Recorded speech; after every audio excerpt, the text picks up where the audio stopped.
हाँ जी। नमस्कार सभी को। एक बार पुनः आप सभी का हार्दिक स्वागत, अभिनंदन है। मैं हूं आपके साथ वसीम। तो साथियों, आज हम राजस्थान इतिहास के अंदर एक टॉपिक पढ़ने जा रहे हैं, अपने राजस्थान की प्रमुख सभ्यताएं। तो आज की क्लास के अंदर हम राजस्थान की सभ्यताओं के ऊपर चर्चा करेंगे। अपना टॉपिक रहने वाला है राजस्थान की सभ्यता। राजस्थान की सभ्यता अपना जो टॉपिक है वो क्या है? राजस्थान की प्रमुख सभ्यताएं पढ़ने जा रहे हैं। पूर्णतः विस्तार के साथ में हम सभ्यताओं के ऊपर चर्चा करेंगे। जैसे हमने जो पीछे के या आगे जो टॉपिक पढ़ने जा रहे हैं उसी अंदाज के अंदर जो है वो अपना आज की क्लास रहने वाली है। और हम सबसे पहले जिस सभ्यता के बारे में चर्चा करेंगे उस सभ्यता का नाम है कालीबंगा। कालीबंगा सभ्यता। सबसे पहले हम राजस्थान की जिस सभ्यता के ऊपर चर्चा करने जा रहे हैं उस सभ्यता का नाम क्या आता है? तो उस सभ्यता का नाम आता है कालीबंगा सभ्यता।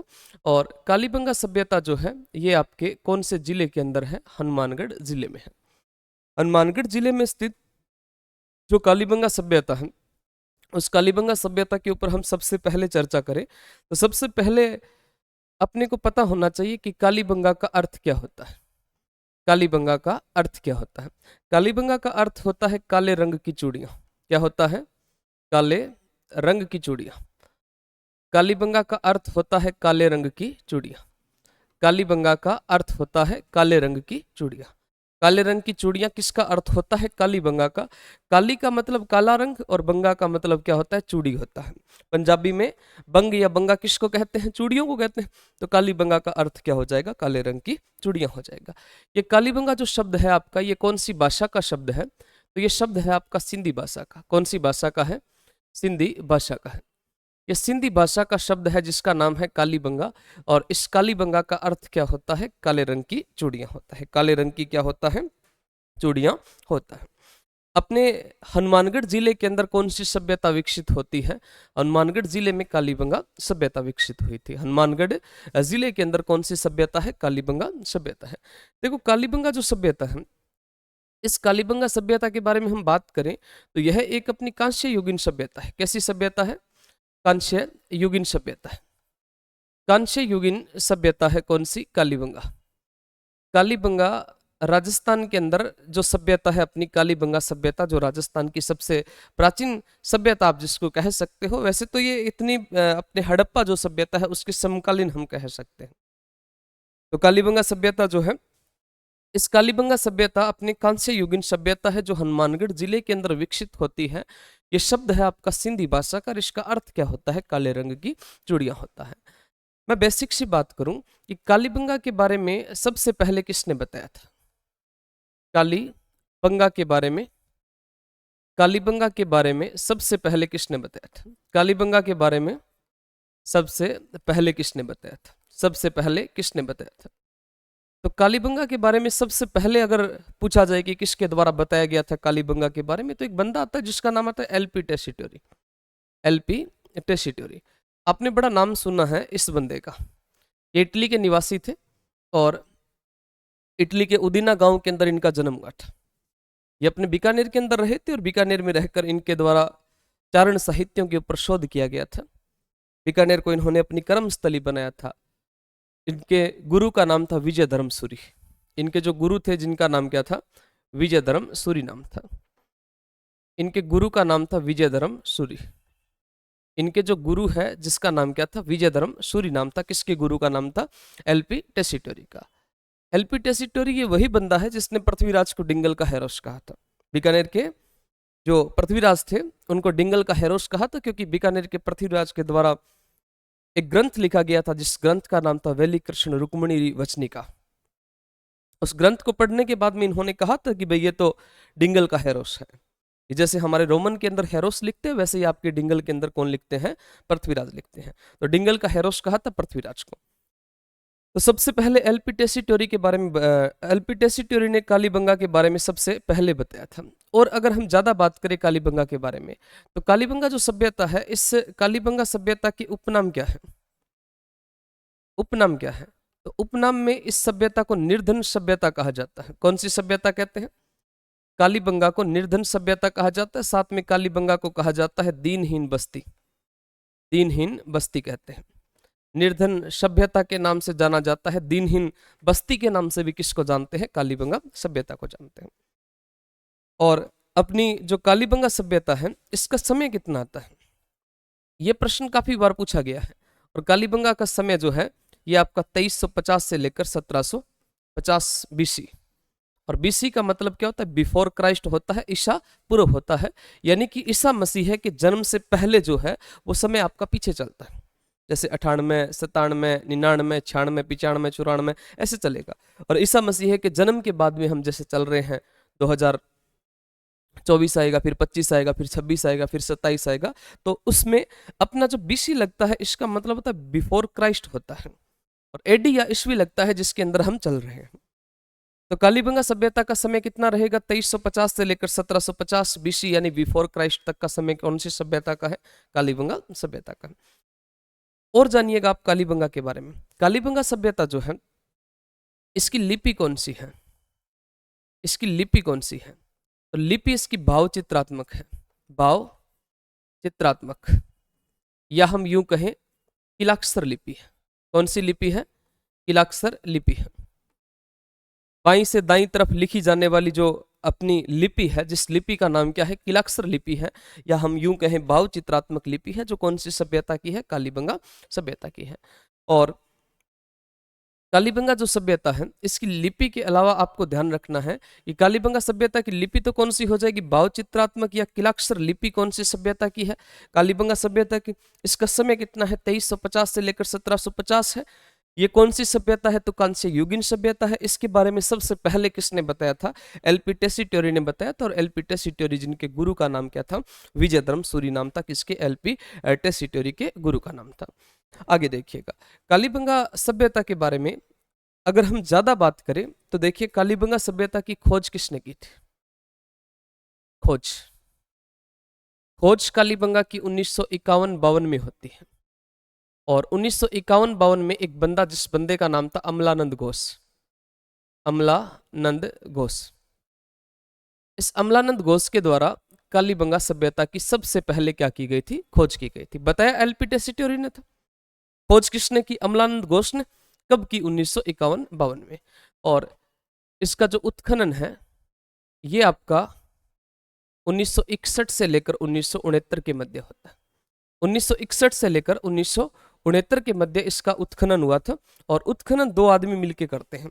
एक जिसका नाम था बीवी लाल, एक बीवी लाल थे, और एक बंदा जिसका नाम था बीके थापर। बीवी लाल और बीके थापर। आसानी से आप याद रख सकते हो कि पति अमल खाकर आया, अमलानंद घोष पति अमल खाकर आया, तो बीवी क्या होगी? लाल होगी। बीबी ने क्या लगा दिया? थप्पड़ लगा दिया। पति अमल खाकर आया, बीबी लाल होगी, बीबी ने थप्पड़ लगा दिया। कालीबंगा का जो उत्खनन है ये कितने स्तर में होता है? कालीबंगा का उत्खनन 5 स्तर के अंदर हुआ था। कितने स्तर के अंदर होता है? 5 स्तर में होता है। कालीबंगा का उत्खनन 5 स्तर में होता है। और इन्हीं स्तरों के आधार पर हम कालीबंगा सभ्यता को दो भागों में बांट के पढ़ते हैं। जैसे एक तो आता है प्राक हड़प्पा, और एक हड़प्पा कालीन। हड़प्पा कालीन, एक तो हम पढ़ते हैं इसको प्राक हड़प्पा के रूप में, और एक हम पढ़ते हैं कालीबंगा को हड़प्पा कालीन के रूप के अंदर पढ़ते हैं। प्राग हड़प्पा जो है इसका मतलब ये है कि हड़प्पा सभ्यता से पहले, हड़प्पा सभ्यता से पहले, हड़प्पा सभ्यता से पहले। प्राग हड़प्पा का मतलब होता है हड़प्पा सभ्यता से पहले। यानी कि कालीबंगा सभ्यता के दो ऐसे स्तर है, प्रथम और दूसरा। पहला और दूसरा जो स्तर था ये आपके हड़प्पा सभ्यता से भी क्या माने जाते हैं? पुराने माने जाते हैं, प्राचीन माने जाते हैं। और हड़प्पा कालीन की बात करें तो आपका तीसरा, चौथा और पांचवा, ये तीनों स्तर जो है वो कौन से है? हड़प्पा कालीन है। प्राग हड़प्पा कालीन कौन से है? पहला और दूसरा। तीसरा, चौथा, पांचवा जो है वो हड़प्पा कालीन माना जाता है। तो आपसे प्रश्न पूछा गया कि कालीबंगा सभ्यता की खोज कितने स्तर के अंदर होती है? तो कालीबंगा की खोज 5 स्तर के अंदर हुई थी। और अगर आपसे पूछे कि आहड़ की खोज कितने स्तर के अंदर होती है, तो आहड़ की उत्खनन जो है वो आपका 3 स्तर के अंदर होता है। तो कालीबंगा जिसकी खोज जो है वो 1951-52 में अमलानंद घोष ने की थी, उत्खनन 1961 से 1969 में होता है। एक बेसिक सा प्रश्न आता है कि कालीबंगा संग्रहालय कब बना था? कालीबंगा संग्रहालय। अगर आपसे पूछा जाए कि कालीबंगा संग्रहालय कब बनता है तो 1985-86 में कौन बना था, क्या बना था? कालीबंगा संग्रहालय बना था। 1985-86 के अंदर कौन सा संग्रहालय बनता है? तो कालीबंगा संग्रहालय जो है वो 1985-86 के अंदर बन गया था। अब हम बात करते हैं मुख्य रूप से कालीबंगा सभ्यता की विशेषता की। महत्वपूर्ण सभ्यता है, सबसे ज्यादा इसी से प्रश्न पूछे जाते हैं। कालीबंगा की विशेषता, कालीबंगा की विशेषता, हम बात करते हैं कालीबंगा सभ्यता की विशेषता के बारे में। ये कालीबंगा सभ्यता की विशेषता किस प्रकार की रही थी उसके बारे में हम चर्चा करते हैं। तो हम कालीबंगा सभ्यता की विशेषता के बारे में चर्चा करें तो सबसे पहले हमारे जहन में क्या आना चाहिए कि कालीबंगा जो है, ये कालीबंगा एक कैसी सभ्यता है? तो कालीबंगा अपनी जो है वो नगरीय सभ्यता है। कैसी सभ्यता है? नगरीय सभ्यता है। कालीबंगा सभ्यता नगरीय सभ्यता है। नगरीय सभ्यता क्यों कहेंगे? शहरी सभ्यता इसको क्यों कहेंगे? क्योंकि यहां पर नगर की बसावट कुछ इस प्रकार से हुई थी, जैसे सड़कें एक दूसरी को समकोण पे काटना, जल निकासी की यहाँ पर क्या थी? उत्तम व्यवस्था थी। तो इन सभी चीजों को देखते हुए हम इस सभ्यता को क्या कहते हैं? नगरीय सभ्यता कहते हैं। तो कालीबंगा सभ्यता जो है वो एक कैसी सभ्यता है? नगरीय सभ्यता है। और जितनी भी अपनी नगरीय सभ्यता है, इन नगरीय सभ्यताओं में यहाँ पर जल निकासी की उत्तम व्यवस्था है। जल निकासी की क्या है? उत्तम व्यवस्था। जल निकासी की उत्तम व्यवस्था है। कालीबंगा सभ्यता के अंदर आपके जल निकासी की उत्तम व्यवस्था देखने को मिलती है। कालीबंगा सभ्यता में जल निकासी की उत्तम व्यवस्था देखने को मिलती है। और किस प्रकार की व्यवस्था है? जल जो है इसकी उत्तम व्यवस्था किस प्रकार की है? तो जल निकासी के लिए हमें यहां पर क्या देखने को मिली है? लकड़ी की नालियां। यहां से हमें क्या मिली है? लकड़ी की नालियां मिली है। और लकड़ी की नालियां जो है इनके विश्व में सबसे पहले साक्ष्य मिले थे। विश्व में सबसे पहले लकड़ी की नालियों के जो साक्ष्य है, ये विश्व में सबसे पहले लकड़ी की नालियों के साक्ष्य आपकी कौन सी सभ्यता से मिलते हैं? कालीबंगा सभ्यता से। लकड़ी की नालियों के सबसे पहले यहाँ पर साक्ष्य मिले थे। तो एक तो ये नगरीय सभ्यता है, एक यहाँ पर जल निकासी की उत्तम व्यवस्था देखने को मिलती है। एक मुख्य और बात, यहाँ पर सड़कें एक दूसरी को समकोण पे काटती है। सड़कें एक दूसरी को समकोण पे काटती है। सड़कें एक दूसरी को क्या करती है? समकोण पे काटती है। सड़कें एक दूसरी को समकोण पर काटती है। सड़कें एक दूसरी को यहां पर समकोण पर काटती है। समकोण पर काटने का मतलब है कि सड़कें यहां पर 90 डिग्री का कोण बनाती है। कितने डिग्री का? 90 डिग्री का यहां पर क्या बनाती है? कोण बनाती है। कहने का मतलब है कि इस प्रकार से एक सड़क यहां से जाती है और एक सड़क यहां से जाती है। तो यहां पर कौन सा कोण बन गया? 90 डिग्री का कोण बन गया, यानी कि चौराहा बन गया। क्या बन गया? चौराहा बन गया। और आपको एक शब्द आपने सुना होगा, टूणो। टूणो जानोगे? यह जो टूणा शब्द है इसकी उत्पत्ति भी इसी चौराहे से हुई है। यानी जो ये चौराहा है यहाँ पर क्या किया जाता है? टूणा किया जाता है। तो जो कालीबंगा सभ्यता है यहाँ पर सड़कें एक दूसरी को समकोण पे काटती है, इसको चेम्सफोर्ड कहा जाता है। चेम्सफोर्ड या चेस्टफोर्ड कहते हैं। इसको ऑक्सफोर्ड कहा जाता है। ऑक्सफोर्ड के नाम से भी जाना जाता है। इसको जाल पद्धति कहते हैं। जाल पद्धति कहते हैं। इसको समकोण पद्धति कहा जाता है। समकोण पद्धति कहते हैं। और इसी को कहा जाता है आपकी ग्रिड पद्धति। समकोण पद्धति और ग्रिड पद्धति के नाम से भी इसको जाना जाता है। समकोण पद्धति कह दो, ग्रिड पद्धति कह दो, या फिर आप चेस्टबोर्ड कह दो, या फिर ऑक्सफोर्ड कह दो। तो ये सारी के सारी किसको कहा जाता है? तो जो सड़कें एक दूसरे को समकोण पे काटती है उसको कहते हैं। और देखिएगा आगे आप ध्यान रखना, अगला आपकी जो विशेषता है वो कौन सी है? तो यहां से हमें अगली जो विशेषता देखने को मिलती है ये है इनकी रहन सहन व्यवस्था। रहन सहन व्यवस्था कि कालीबंगा सभ्यता के लोगों की रहन सहन व्यवस्था किस प्रकार की थी, लोग यहाँ पर रहते कैसे थे, किस प्रकार के इनके मकान थे, उसकी हम बात करते हैं। तो रहन सहन व्यवस्था के अंदर आप देखना कि 2 टिल्लों की खुदाई की हमने, एक पश्चिमी टिल्ला और एक पूर्वी टिल्ला। हमने कितने टिल्लों की खुदाई की है? 2 टिल्लों की खुदाई की है। एक को हम पश्चिमी टिल्ले के रूप में रखते हैं और एक को पूर्वी टिल्ले के रूप में। एक को हमने श्रेणी ए में बांट दिया और एक को हमने श्रेणी बी के अंदर बांट दिया। एक तो श्रेणी ए है और एक श्रेणी क्या है? बी है। हमने 2 टिल्लों की खुदाई की है। आप देखना, इस बात को समझने का प्रयास करना महत्वपूर्ण बात है कि यहाँ से दो टीलों की क्या होती है, खुदाई होती है। एक पूर्वी टीला और एक कौन सा, पश्चिमी टीला। एक को हमने श्रेणी ए में रखा था, एक को श्रेणी बी में रखा था। श्रेणी ए जो है, इस श्रेणी ए का आप कह सकते हो कि यहां पर जो लोग रहते हैं वो बड़े लोग हैं। श्रेणी बी में जो लोग रहते हैं वो निम्न श्रेणी के लोग हैं। इसका मतलब यहां पर बड़े लोग भी रहते थे, निम्न श्रेणी के लोग भी रहते थे। लेकिन मुख्य बात ये थी कि इस सभ्यता में दोनों छोर पे हमें क्या देखने को मिला है, प्रकोटा मिला है। यानी कि दोनों टीलों के चारों तरफ क्या है, प्रकोटा है। दोनों दोनों छोर पर प्रकोटा है, दोनों छोर पर प्रकोटा है। कालीबंगा सभ्यता में हमें दोनों छोर पे क्या देखने को मिलता है, प्रकोटा देखने को मिलता है। एक को हमने श्रेणी ए में रखा और एक को श्रेणी बी में रखा। श्रेणी ए के अंदर कौन से लोग रहते हैं, तो श्रेणी ए में रहते हैं प्रशासनिक लोग। प्रशासनिक लोग निवास करते हैं। यहां पर कौन से लोग हैं, प्रशासनिक लोग। और यहां पर कौन है, आम जनता है, आम जनता रहती है। श्रेणी ए में रहते हैं प्रशासनिक लोग और श्रेणी बी के अंदर कौन सी जनता रहती है, तो आम जनता जो है वो श्रेणी बी के अंदर निवास करती है। अब हम एक छोटी सी बात करें कि भाई आज भी आप देखना कि गांव के अंदर जो है वो हालात कुछ ऐसे हैं कि जो अमीर आदमी होता है वो तो भर्ती करके मकान बनाते हैं, तो उनके मकान तो ऊपर होते हैं। और गरीब जो आदमी होता है वो भर्ती करके मकान नहीं बना सकते, तो उनके मकान नीचे रह जाते हैं।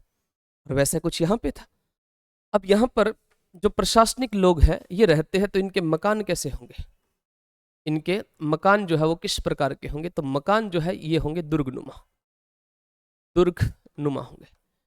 इनके मकान जो है वो कैसे होंगे, तो इनके मकान जो है वो दुर्गनुमा हो जाएंगे।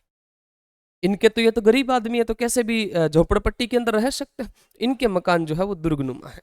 और दूसरी बात, मकान दुर्गनुमा है तो मकानों को बनाने में किसका प्रयोग किया है, ईंटों का प्रयोग किया, ईंटों का प्रयोग किया। अब आप समझना कि ईंट कैसी है, ईंट वास्तव में कच्ची है, लेकिन इनको किससे पकाया गया है, धूप से पकाया है, धूप से इनको पकाया गया है। ईंट वास्तव में तो क्या है, कच्ची ईंट है। और कच्ची ईंट है तो बाद में इसको किससे पका दिया, धूप से इसको क्या कर दिया गया है, पकाया गया है। धूप से पकाई हुई ईंटों से क्या बनाए गए हैं, मकान बनाए गए हैं। और ये जो मकान थे, यहाँ पर जो मकान बने हैं ये लकड़ी की बालियों पर थे, लकड़ी की बालियों पर है, लकड़ी की बालियों पर टिके थे, लकड़ी की बालियों पर टिके हैं। मकान जो बने हैं वो किसके ऊपर टिके हैं, लकड़ी की बालियों के ऊपर टिके हैं। मकान यहाँ पर जो बने हैं वो आपके किसके ऊपर टिके हैं, लकड़ी की बालियों पर टिके हैं। लकड़ी की बालियों पर यहाँ पर जो मकान है वो टिके हुए हैं। और देखो ये जो मकान है, इन मकानों के अंदर हमें क्या देखने को मिलती है, मकानों में हमें दरार देखने को मिलती है, मकानों में दरार देखने को मिलती है, जो किसका साक्ष्य देती है, भूकंप का संकेत देती है, भूकंप का संकेत देती है। और अगर आपसे पूछे कि विश्व में सबसे पहले भूकंप के साक्ष्य कहाँ से मिले थे, तो विश्व में सबसे पहले भूकंप के साक्ष्य जो है वो कहाँ से मिलते हैं, कालीबंगा सभ्यता से मिलते हैं। विश्व में सबसे पहले भूकंप के साक्ष्य कहाँ से मिले थे, तो विश्व में सबसे पहले भूकंप के साक्ष्य कालीबंगा सभ्यता से ही मिले थे। साथ में ये जो कालीबंगा सभ्यता के जो मकान है, इन मकानों के दरवाजे जो थे वो पीछे खुलते थे, दरवाजे जो थे ये दरवाजे पीछे की तरफ खुलते थे, पीछे की तरफ खुलते थे। दरवाजे यहाँ पर पीछे की तरफ खुलते थे। और पीछे की तरफ खुलने का मुख्य कारण क्या था, कारण था आर्यों का आक्रमण। कारण क्या था, आर्यों का आक्रमण था, आर्यों का आक्रमण था। दरवाजे यहाँ पर मुख्य सड़क पर न खुलकर पीछे की तरफ खुलते, और पीछे की तरफ खुलने का मुख्य कारण क्या था, आर्यों का आक्रमण। और आर्यों के आक्रमण की वजह से यहाँ पर जो मकान थे, इन मकानों के दरवाजे मुख्य सड़क पे न खुलकर पीछे की तरफ खुलते थे। दोनों छोर पे हमें क्या देखने को मिला है, प्रकोटा यहाँ पर देखने को मिला है। मकान दुर्गनुमा है श्रेणी ए के। और यहाँ पर कौन से लोग रहते हैं, प्रशासनिक लोग। और प्रशासनिक लोग रहते हैं तो मकान दुर्गनुमा है, ईंटों का प्रयोग किया, ईंट कच्ची है, धूप से इनको पकाया गया। और मकान जो टिके हैं वो कौन सी बालियों के ऊपर है, तो लकड़ी की बालियों के ऊपर यहाँ के मकान जो है वो टिके हुए देखने को मिलते हैं। और देखिएगा कालीबंगा सभ्यता जो है, इसकी हम बात करें धार्मिक विशेषता की। अगर हम कालीबंगा सभ्यता की धार्मिक विशेषता के बारे में पढ़े कि कालीबंगा सभ्यता की धार्मिक विशेषता किस प्रकार की है, तो धार्मिक विशेषता के अंदर आप बताना कि यहाँ से हमें धार्मिक जो विशेषता है, इस धार्मिक विशेषता में आपको बताना है कि यहाँ से 7 क्या मिली है, 7 हवन कुंड मिले हैं, हवन कुंड मिले हैं, 7 हवन कुंड मिले हैं। कहने का मतलब है कि यहाँ से 7 अग्नि वेदिकाएं मिली हैं। हवन कुंड कहो या आप ऐसा कह सकते हो कि यहाँ से क्या मिली है, अग्नि वेदिकाएं मिली है, अग्नि वेदिकाएं, अग्नि वेदिका 7 हवन कुंड मिले हैं और जिनको हम अग्नि वेदिकाएं कह सकते हैं। इनमें जो है 4 जो हवन कुंड थे उनके अंदर मानव की हड्डियां मिली है, मानव की क्या मिली है, हड्डियां मिली है। मानव की हड्डियां मिली है तो हम कह सकते हैं कि यहाँ पर मानव बलि के क्या थे, मानव बलि के साक्ष्य थे। यहाँ से हमें मानव बलि के क्या मिले हैं, साक्ष्य मिले हैं। और अगर मैं आपसे कहूं कि विश्व में सबसे पहले मानव बलि के जो साक्ष्य है वो कौन सी सभ्यता से मिलते हैं, तो विश्व में सबसे पहले मानव बलि के साक्ष्य आपकी कालीबंगा सभ्यता से ही मिले हैं। विश्व में सबसे पहले मानव बलि के साक्ष्य कौन सी सभ्यता से मिलते हैं, तो विश्व में सबसे पहले मानव बलि के साक्ष्य आपके कालीबंगा सभ्यता से मिलते हैं। कालीबंगा सभ्यता में एक बड़ी बात थी कि यहाँ पर जो शव का अंतिम संस्कार था, शव का अंतिम संस्कार जो है, ये शव का अंतिम संस्कार 3 प्रकार से करते थे। शव का अंतिम संस्कार जो है वो कितनी प्रकार से किया जाता था, तो शव का अंतिम संस्कार करते थे 3 प्रकार से। कितने प्रकार से, 3 प्रकार से ये अंतिम संस्कार करते थे। एक तो आता है जैसे पूर्ण शवाधान, या मैं पहले लिखूं, एक तो आता है आंशिक शवाधान, आंशिक शवाधान, एक आता है आंशिक शवाधान, एक आता है कलश शवाधान, कलश शवाधान, आंशिक शवाधान, कलश शवाधान, और एक आता है आपका पूर्ण शवाधान, पूर्ण शवाधान। ये शव को 3 प्रकार से दफनाते थे। आंशिक शवाधान का मतलब ये होता है कि अगर किसी आदमी की मृत्यु हो गई तो पहले तो उसको जंगलों में फेंक दिया, उसकी जो लाश है वो कौन खाएंगे, चील और कौवे खाएंगे, और कुछ दिन के बाद में जो अंश बचता है उस अंश को लाके दफना देना क्या कहलाता है, आंशिक शवाधान कहलाता है। कलश शवाधान का मतलब ये होता है कि पहले उसको जला दिया, उसकी हड्डियां वगैरह है, जो राख वगैरह है, वो एक कलश के अंदर डालकर दफनाना कलश शवाधान कहलाता है। और पूर्ण शवाधान के अंदर तो क्या ही होता है, पूर्ण शवाधान में तो पूर्ण शवाधान ही होता है। और कलश शवाधान का सबसे ज्यादा प्रयोग करते थे। सर्वाधिक अगर किसी शवाधान का प्रयोग किया जाता था तो सर्वाधिक कौन से शवाधान का प्रयोग करते थे, तो सर्वाधिक ये कलश शवाधान का ही प्रयोग करते थे। सर्वाधिक कौन से शवाधान का प्रयोग करते थे, कलश शवाधान का प्रयोग करते थे। यहां से हमें अंडाकार कब्र मिली है, अंडाकार कब्र मिली है। अंडाकार कब्र के यहाँ से क्या मिलते हैं, साक्ष्य मिलते हैं। अंडाकार कब्र के साक्ष्य कौन सी सभ्यता से मिले हैं, तो अंडाकार कब्र के साक्ष्य जो है वो आपकी कालीबंगा सभ्यता से देखने को मिलते हैं। उसके अलावा कालीबंगा की अन्य विशेषता किस प्रकार से रहेगी उसकी बात करते हैं। कालीबंगा सभ्यता की अन्य विशेषता, अन्य विशेषता, अन्य विशेषता अगर हम पढ़े कालीबंगा सभ्यता की, तो सबसे पहले आप बताना कि कालीबंगा सभ्यता जो है, इस कालीबंगा सभ्यता के अंदर हमें एक जो है वो महिला का चित्र मिला है, महिला का एक मुद्रा से महिला का चित्र मिला है, एक मुद्रा से महिला का चित्र मिला है। और जिस महिला का चित्र मिला है उसके गर्भ से वृक्ष निकल रहा है, उसके गर्भ से वृक्ष निकल रहा है। उसको उर्वरता की देवी या कुंवारी देवी कहते हैं। उस महिला को कुंवारी देवी के नाम से जाना जाता है। या तो इसको कहो आप उर्वरता की देवी, या इसको कुंवारी देवी के नाम से जाना जाता है। इसका मतलब है कि यहाँ का समाज कैसा है। एक जाहिर सी बात है, अगर महिला का चित्र मिला है तो समाज कैसा होगा, समाज होगा मात्र स्थात्मक। समाज कैसा है, मात्र स्थात्मक है। यहाँ का जो समाज था वो किस प्रकार का था, तो यहाँ का समाज मात्र स्थात्मक था। कालीबंगा सभ्यता का समाज मात्र स्थात्मक था। आप ध्यान रखना कि कोई भी शहरी सभ्यता होती है, उस शहरी सभ्यता का समाज मात्र स्थात्मक ही होता है। ग्रामीण सभ्यता का समाज पितृस्थात्मक, शहरी सभ्यता का समाज मात्र स्थात्मक। कहने का मतलब है कि गांव के अंदर आज भी आदमियों की चलती है, पहले भी आदमियों की चलती थी। शहर के अंदर पहले भी औरतों की चलती थी, आज भी औरतों की चलती है। गांव में तो भाई साहब दंगा हो गया था जब ये आपके भामाशाह कार्ड बने थे, जन आधार बने थे, तो गांव के लोग नाराज हो गए थे। इससे अपनी पत्नियों से कि भाई इसमें सबसे ऊपर फोटो तेरी, सबसे बड़ी फोटो तेरी, और वो भी मुंह गाड़े, यानी तुमने घूंघट नहीं निकाल रखा। कहने का मतलब है कि गांव के अंदर आज भी किसकी चलती है, पुरुषों की ही चलती है। और देखिएगा, और यहां से हमें क्या मिला है, खिलौना गाड़ी, खिलौना, खिलौना मिला है, खिलौना गाड़ी मिली है यहां से। और यहां से तोलने के पत्थर के बाट मिले हैं, तोलने के पत्थर के बाट मिले हैं, पत्थर के बाट मिले हैं, तोलने के यहां से पत्थर के बाट मिले हैं। गोमुख वाले प्याले मिले हैं, गोमुख वाले प्याले, गोमुख वाले प्याले यहां से मिले हैं, गोमुख वाले प्याले यहां पर देखने को मिलते हैं। और भी यहाँ पर बहुत सारी चीजें, छोटी छोटी चीजें जो है वो यहाँ से देखने को मिलती है, जैसे खिलौना गाड़ी हो गया, तोलने के पत्थर हो गए, गोमुख वाले बाट यहाँ से जो है वो देखने को हमें मिलते हैं। कांच के मणिये मिलते हैं यहाँ से, कांच के मणिये जो है ये यहाँ से देखने को मिलते हैं, कांच के मणिये भी यहाँ से देखने को मिलते हैं। और यहाँ से हमें मेसोपोटामिया के समान, मेसोपोटामिया के समान, मेसोपोटामिया के समान बेलनाकार, बेलनाकार मुहर मिली है, स्टंप मिली है। और बेलनाकार मुहर के अलावा मेसोपोटामिया के समान हमें यहां से तंदूर भी देखने को मिलता है। तंदूर के साक्ष्य भी कहां से मिले हैं, कालीबंगा सभ्यता से पहले कहां से मिले थे, मेसोपोटामिया से। तो मेसोपोटामिया के साथ में इनके क्या थे, व्यापारिक संबंध थे, हम ये भी कह सकते हैं। कांस्य की पिन और तांबे के बर्तन मिले हैं,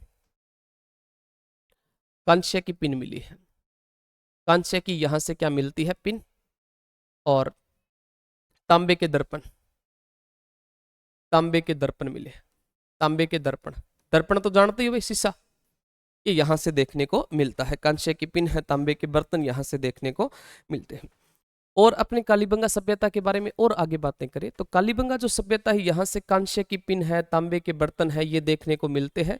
इसके अलावा कालीबंगा सभ्यता से हमें और क्या मिलता है, तो कालीबंगा सभ्यता जो है, इस कालीबंगा सभ्यता से हमें एक जो है वो खोपड़ी मिली है, एक यहाँ से क्या मिली है, खोपड़ी मिली है। और इस खोपड़ी में क्या थे, 6 इसमें छिद्र थे, इसमें क्या थे, 6 छिद्र थे।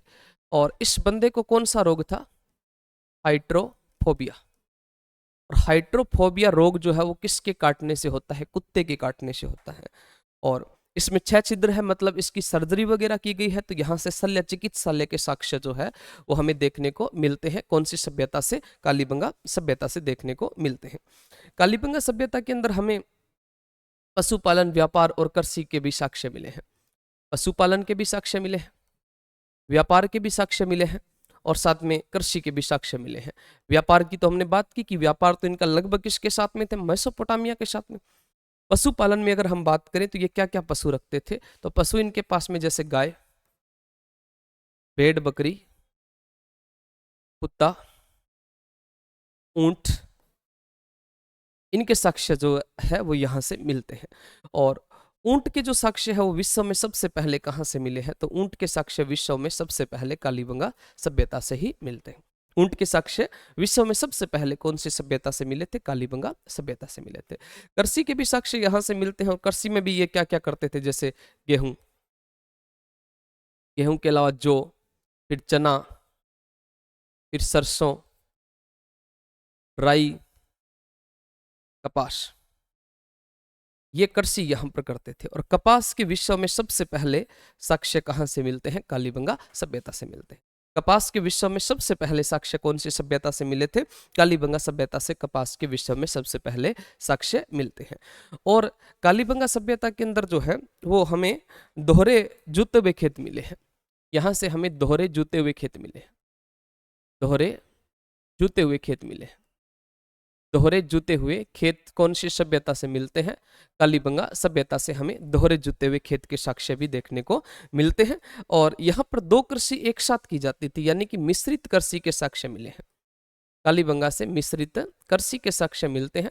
और मिश्रित कृषि कौन कौन सी की जाती थी, गेहूं प्लस जौ, गेहूं और जौ की यहाँ पर क्या करते थे, मिश्रित कृषि करते थे। तो हम कह सकते हैं कि यहाँ से मिश्रित कृषि के हमें साक्ष्य मिले हैं। कालीबंगा जो सभ्यता है यहाँ से हमें कपड़े में लिपटा उस्तरा मिला है, कपड़े में लिपटा उस्तरा मिला है। कपड़े में लिपटा उस्तरा मिला है। लिपटा क्या मिला है? उस्तरा मिला है। कपड़े में लिपटा उस्तरा कौन सी सभ्यता से मिलता है? कालीबंगा सभ्यता से मिला है। अपने एक इतिहासकार आते हैं जिनका नाम आता है डॉक्टर दशरथ शर्मा। और दशरथ शर्मा जो है, इस दशरथ शर्मा ने कालीबंगा को हड़प्पा की तीसरी राजधानी बताया है। हड़प्पा की तीसरी राजधानी। कालीबंगा को हड़प्पा की तीसरी राजधानी किसने कहा है? तो कालीबंगा को हड़प्पा की तीसरी राजधानी जो है, ये आपके जो है वो दशरथ शर्मा के द्वारा कहा गया है। वास्तव में सिंधु घाटी सभ्यता की पहली राजधानी हड़प्पा, मोहनजोदड़ो और फिर तीसरी कौन सी होगी? कालीबंगा सभ्यता होगी। इसके अलावा कालीबंगा जो सभ्यता है, इसके बारे में एच.डी. शांकलिया ने क्या कहा है? एच.डी. शांकलिया। और इस एच.डी. शांकलिया ने कालीबंगा को दीनहीन बस्ती कहा था। दीनहीन बस्ती कहा था। एच.डी. शांकलिया ने कालीबंगा को कौन सी बस्ती कहा था? एच.डी. शांकलिया ने कालीबंगा को दीनहीन बस्ती कहा था कि वास्तव में कालीबंगा क्या है? दीनहीन बस्ती है। दीनहीन बस्ती बताया है कौन सी सभ्यता को? कालीबंगा सभ्यता को। कालीबंगा सभ्यता का अंत जो है, ये कैसे होता है? प्राकृतिक आपदा से होता है। प्राकृतिक आपदा। प्राकृतिक आपदा से इसका अंत हुआ था। और वास्तव में इसका अंत भूकंप से भी मान सकते हो आप। और प्राकृतिक आपदा जो है वो कौन बताते हैं? जॉर्ज कनेडी नाम के एक इतिहासकार थे। और इस जॉर्ज कनेडी ने कहा था कि भाई इसका अंत जो है वो किससे हुआ था? कनेडी कहते हैं कि प्राकृतिक आपदा से सिंधु घाटी यानी कि कालीबंगा सभ्यता का क्या होता है? अंत होता है। कालीबंगा सभ्यता के अंदर मोहरे किस प्रकार की यूज करते थे? मोहरे सेलखड़ी युक्त मोहरे यहां पर युक्त करते थे, प्रयोग करते थे, प्रयुक्त करते थे। सेलखड़ी, सेलखड़ी युक्त जो मोहरे हैं वो कहाँ से मिली है? हमें कालीबंगा सभ्यता से देखने को मिली है। तो ये अपनी कालीबंगा सभ्यता कंप्लीट हो जाती है यहाँ पर। और अगर आपको क्लास अच्छी लगती है तो वीडियो को लाइक करना न भूलिएगा। अपने थोड़ा सा इसका रिवीजन करते हैं, उसके बाद में अगली सभ्यता की तरफ बढ़ते हैं। कालीबंगा के बारे में सबसे पहले हमने बेसिक सी बातें की है कि कालीबंगा शब्द जो है वो सिंधी भाषा का शब्द है जिसका अर्थ होता है काले रंग की चूड़ियां। ये कांस्य युगीन सभ्यता है। कालीबंगा के बारे में सबसे पहले एल.पी. टेसीटोरी ने बताया था, जिनके गुरु का नाम था विजयधर्म सूरी।